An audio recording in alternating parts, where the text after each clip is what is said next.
What is in this surah that's so epic that you have narration after narration after narration? And this is the most profound one. I was just blown away by this one. This is in Bukhari.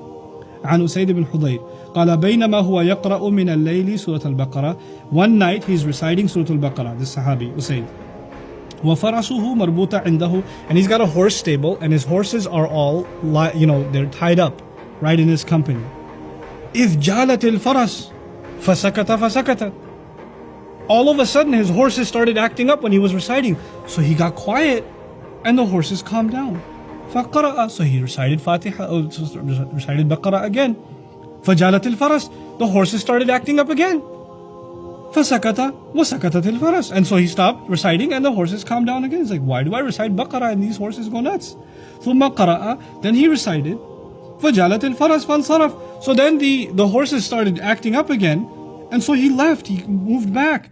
But then he realized وَكَانَ ابْنُهُ يَحْيَى قَرِيبًا مِنْهَا. His little boy Yahya, this Sahabi has a little boy Yahya, he's at the stable right by the horses, and the horses are acting up, and he's afraid that they're going to trample him because they're acting up.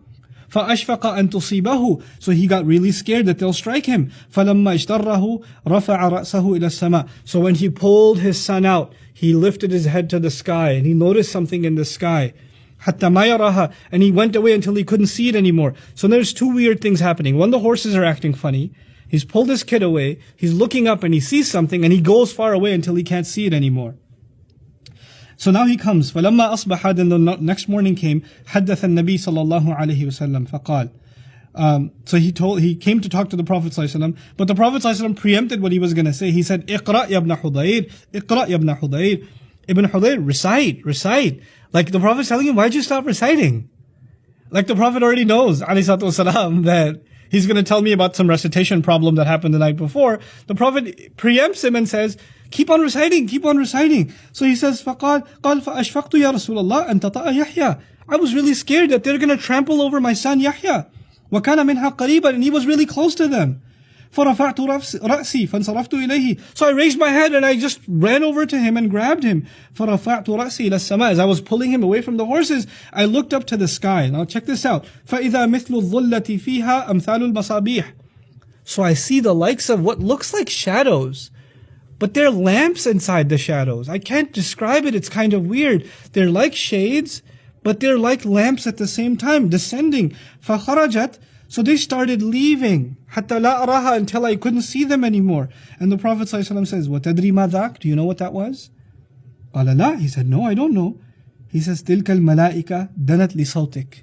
Those were angels that came down because of the beauty of your voice. You were reciting Baqarah, and it attracted all kinds of angels. And they started coming down. And the horses would see the angels coming down, and the horses started freaking out because they couldn't handle the sight of angels.